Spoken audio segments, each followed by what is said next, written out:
ಈ ಒಂದು ಹೋರಾಟದಲ್ಲಿ ಭಾಗವಹಿಸಿರ್ತಕ್ಕಂಥ ಪೂಜ್ಯ ಎಲ್ಲ ಸ್ವಾಮೀಜಿಯವರಲ್ಲಿ ವಂದಿಸುತ್ತಾ ಈ ಒಂದು ಹೋರಾಟದ ನೇತೃತ್ವವನ್ನು ವಹಿಸಿರ್ತಕ್ಕಂಥ ಸನ್ಮಾನ್ಯ ಶ್ರೀ ಸೊಗಡು ಶಿವಣ್ಣವರೇ, ಈ ಒಂದು ಹೋರಾಟದಲ್ಲಿ ಭಾಗವಹಿಸಿರ್ತಕ್ಕಂಥ ನನ್ನ ಎಲ್ಲ ಆತ್ಮೀಯ ರೈತ ಬಂಧುಗಳೇ, ಕನ್ನಡ ಹೋರಾಟಗಾರಗಳೇ, ವಿವಿಧ ಸಂಘ ಸಂಸ್ಥೆಗಳ ಮುಖಂಡರೇ, ಈಗಾಗಲೇ ಕಳೆದ 2 ತಿಂಗಳಿಂದ ಏನು ಎಕ್ಸ್ಪ್ರೆಸ್ ಪೈಪ್ಲೈನ್ ಕಾಮಗಾರಿಯನ್ನ ನಿಲ್ಲಿಸಬೇಕು, ಆ ಯೋಜನೆಯನ್ನ ರದ್ದು ಮಾಡಬೇಕು ಅಂತ ಹೇಳಿ ಜಿಲ್ಲೆಯ ಎಲ್ಲ ತಾಲೂಕುಗಳಲ್ಲಿ ಮತ್ತು ಜಿಲ್ಲೆಯ ಎಲ್ಲ ಭಾಗಗಳಲ್ಲಿ ಹೋರಾಟ ನಡೀತಾ ಇದೆ.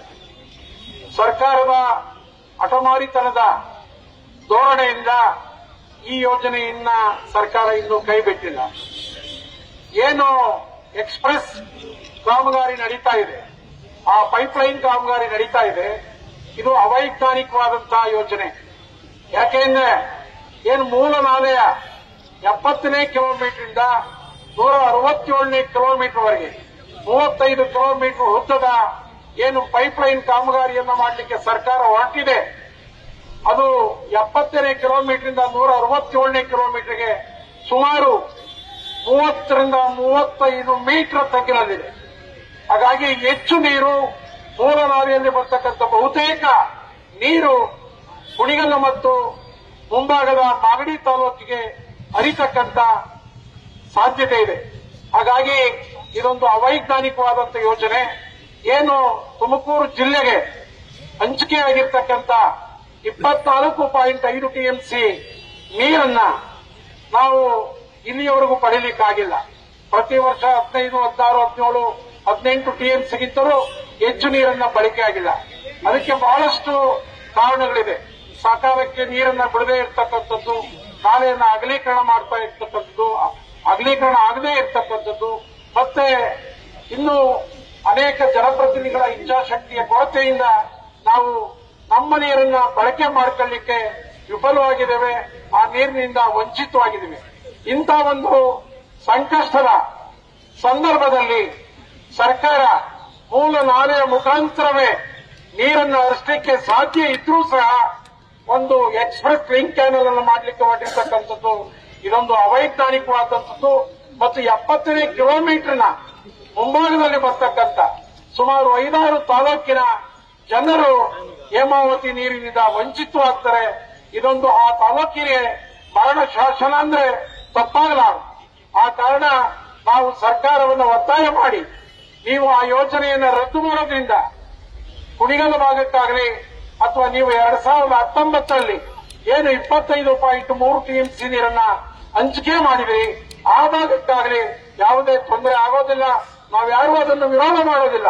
ಹಾಗಾಗಿ ನೀವು ಸುಮ್ಮನೆ ವಿನಾಕಾರಣ ಅನಗತ್ಯವಾಗಿ ಆ ಯೋಜನೆಯನ್ನ ತಂದು ಸಾವಿರಾರು ಕೋಟಿ ಹಣವನ್ನು ವ್ಯಯ ಮಾಡಿ ಮತ್ತೆ ರೈತರ ಭೂಮಿಯನ್ನ ಕಿತ್ಕೊಳ್ತಕ್ಕಂಥ ಪ್ರಯತ್ನವನ್ನ ಮಾಡ್ತಾ ಇದ್ದೀರಿ ಮತ್ತು ಕಾನೂನು ಬಾಹಿರವಾಗಿ ಈ ಯೋಜನೆಯನ್ನ ಪ್ರಾರಂಭ ಮಾಡಲಿಕ್ಕೆ ಹೊರಟಿದೆ.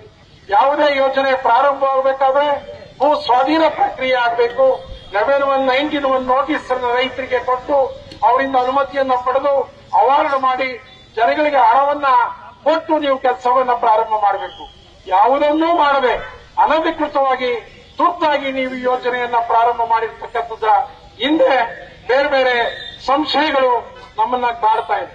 ಹಾಗಾಗಿ ನಾವು ಸರ್ಕಾರವನ್ನ ಒತ್ತಾಯ ಮಾಡ್ತೇವೆ, ದಯಮಾಡಿ ಈ ಯೋಜನೆಯನ್ನ ತಾವು ರದ್ದು ಮಾಡಬೇಕು, ಕೈ ಬಿಡಬೇಕು.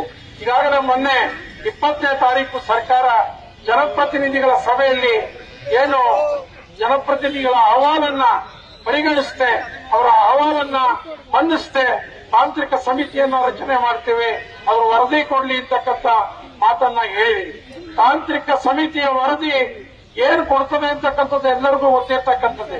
ಏನೇ ಡಿ.ಕೆ. ಶಿವಕುಮಾರ್ ಅವರು ಏನು ಹೇಳ್ತಾರೆ ಅದನ್ನು ಮಾತ್ರ ಆ ಒಂದು ತಾಂತ್ರಿಕ ಸಮಿತಿ ವರದಿಯನ್ನ ನೀಡುತ್ತದೆ. ಹಾಗಾಗಿ ಆ ವರದಿಯಲ್ಲಿ ನಮಗೆ ನಂಬಿಕೆ ಇಲ್ಲ. ತಾವು ಯಾವುದೇ ಕಾರಣಕ್ಕೂ ಈ ಒಂದು ಯೋಜನೆಯನ್ನು ಮಾಡಲಿಕ್ಕೆ ನಾವು ಬಿಡೋದಿಲ್ಲ. ನೀವು ಅರ್ಥ ಮಾಡ್ಕೊಬೇಕು. ಬಹಳಷ್ಟು ತಾಲೂಕಿನ ಜಿಲ್ಲೆಯ ಜನಗಳಿಗೆ ವಂಚನೆ ಮಾಡಿ ನೀವು ಕೇವಲ ಮಾಗಡಿಯ ಭಾಗಕ್ಕೆ ನೀರು ಕೊಡ್ತಕ್ಕಂಥದ್ದು ಸಮಂಜಸ ಅಲ್ಲ. ಈ ಮೂಲ ನಾಲೆ ಈಗಾಗಲೇ ಅಗಲೀಕರಣ ಆಗಿರೋದ್ರಿಂದ ಮೂಲ ನಾಲೆಯ ಮುಖಾಂತರವೇ ನೀವು ನೀರು ಹರಿಸ್ತಕ್ಕಂಥ ಕೆಲಸವನ್ನ ಮಾಡಿ ಈ ಯೋಜನೆಯನ್ನ ಕೈ ಬಿಡಬೇಕು. ಈ ಯೋಜನೆಯನ್ನ ಕೈ ಬಿಡದೇ ಇದ್ರೆ ಜನ ದಂಗೆ ಹೇಳ್ತಾರೆ ಅಂತಕ್ಕಂಥ ಎಚ್ಚರಿಕೆಯನ್ನ ನಾನು ಕೊಡ್ತಾ ಇವತ್ತಿನ ಹೋರಾಟ ಏನಿದೆ 25ರ ಇವತ್ತಿನ ಇಡೀ ತುಮಕೂರು ಜಿಲ್ಲೆಯ ಬಂದು ಯಶಸ್ವಿಯಾಗಿದೆ. ಎಲ್ಲ ತಾಲೂಕುಗಳಲ್ಲೂ ಸ್ವಯಂ ಪ್ರೇರಿತರಾಗಿ ಜನ, ನಾಗರಿಕರು, ರೈತರುಗಳು, ಎಲ್ಲ ವಿವಿಧ ಪಕ್ಷಗಳ ಮುಖಂಡರು ಭಾಗವಹಿಸಿ ಈ ಒಂದು ಹೋರಾಟವನ್ನ ಯಶಸ್ವಿ ಮಾಡಿದರೆ ತುಮಕೂರು ಜಿಲ್ಲೆಯಲ್ಲೂ ಸಹ ವಿವಿಧ ಮಠಾಧೀಶರು ನಮಗೆ ಬೆಂಬಲವನ್ನ ಕೋರಿ ಮಠಾಧೀಶರು ಸಹ ಈ ಒಂದು ಹೋರಾಟದಲ್ಲಿ ಭಾಗವಹಿಸಿ ಈ ಒಂದು ಹೋರಾಟದ ಯಶಸ್ವಿಗೆ ಕಾರಣೀಭೂತರಾಗಿದ್ದಾರೆ. ಹಾಗಾಗಿ ಸರ್ಕಾರ ನಮ್ಮೆಲ್ಲರ ಮನ್ನಣೆಯನ್ನ ಪರಿಗಣಿಸಿ ತಾವು ಈ ಯೋಜನೆಯನ್ನ ಕೈ ಬಿಡಬೇಕು ಅಂತ ಹೇಳಿ ಒತ್ತಾಯ ಮಾಡಿ ನನ್ನ ಮಾತನ್ನು ಮುಗಿಸ್ತೇನೆ. ನಮಸ್ಕಾರ. ನ್ಯೂಸ್ ಫಸ್ಟ್ ನಿರ್ಭೀತಿಯಿಂದ ನಿಮ್ಮ ಪರವಾಗಿ.